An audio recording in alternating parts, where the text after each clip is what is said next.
Assalamu alaikum viewers, my name is Abdul Karim. My born name was Kenneth Edward Hassel. I was born in England. I had wonderful parents. I have three elder brothers. I've just come back from England and I was with my family. It's an interesting experience being a Muslim in a non-Muslim environment. It makes you a stronger Muslim, and it makes you realize the gift that you've been given. I studied in Europe and I spent a number of years working in London. I began searching for truth, al-haq in Arabic, and I traveled across many countries, getting involved in a number of different organizations with a religious background and getting very involved in some of them, and looking and finding, searching, as everyone is doing in this life. And eventually I arrived in Dubai and I embraced Islam in Sharia court, and my life changed slowly but surely. My motivation regarding Islam was not so much the Muslims, but the advice from the reverts like myself, who are much more knowledgeable and advanced in understanding of the religion. And actually the religion has many parallels with Christianity and Judaism, the other two major religions. And I come out of a primarily Christian background. I took the advice of these brothers, and I began to practice, because Islam is about adherence to the doctrine and practicing as a Muslim rather than rhetoric. So when you practice Islam on a daily basis, then your life begins to change and you notice that change. And there's a hadith which I think probably scholars, more knowledgeable people will understand, and I can't give you a reference to it. It's that when you pray 5 times a day, you cleanse yourself, you become pure. And I would strongly adhere to that hadith, which came from our Prophet Muhammad sallallahu alaihi wasallam. The one thing that I noticed about Muslims, and the Muslims that I knew, were in this part of the world, which is Dubai, because I live in the Emirates, and they practiced daily. And this seemed very significant to me, because the environment that I was brought up in the Christian environment, the faith was adhered to on certain times of the week, and in certain times of the year. And people could not answer the questions that I was seeking at the time. And around me, I would see people committing sins, and that seemed incoherent with the religion, any religion. Sins and life, they're not compatible. So the Muslims here were a better example of their practicing their faith. Actually, when I first embraced Islam, a colleague of mine said to me that I should not look at the Muslims as a guide to Islam. I don't necessarily agree with that, because there are some very, very loyal brothers and sisters in Islam around me. So I practiced.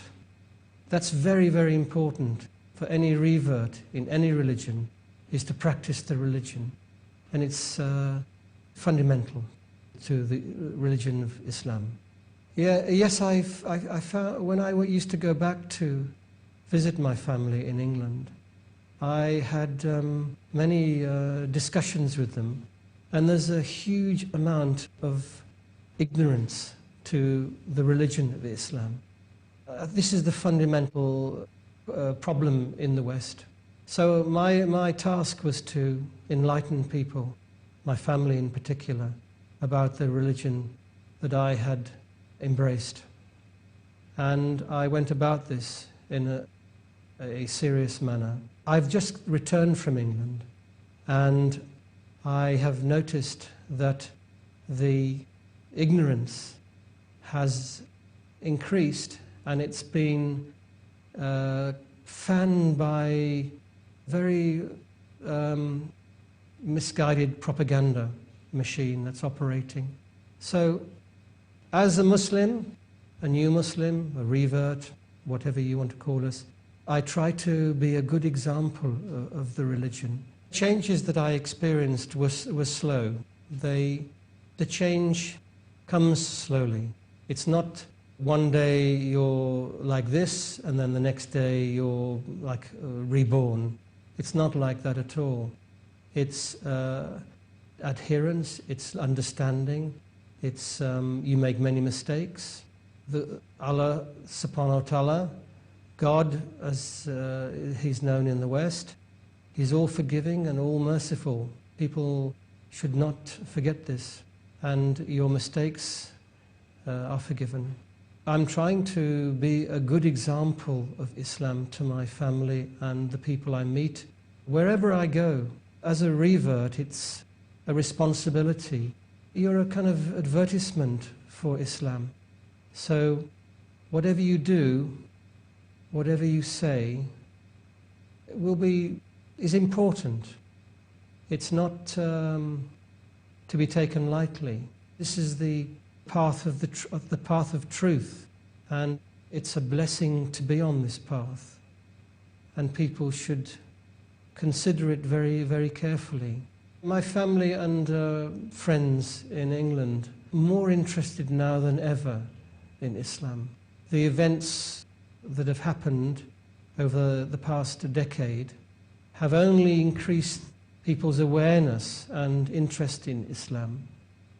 And I consider myself to be in a very important position, having come out of a society that has lost their way in life. And some of my interests at the moment are the secularism in the society, and the foundations of this. My understanding is that it's in the Middle Ages, and it's to do with business and commerce.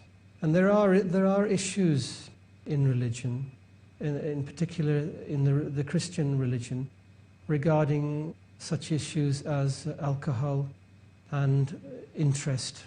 But if one looks into Christianity, you will find so many similarities between the three great religions. Because I have a family in Europe and I visit them as often as I can, I have taken upon myself to try to enlighten myself about the Christian faith more, because when I'm with my family, I am representing Islam.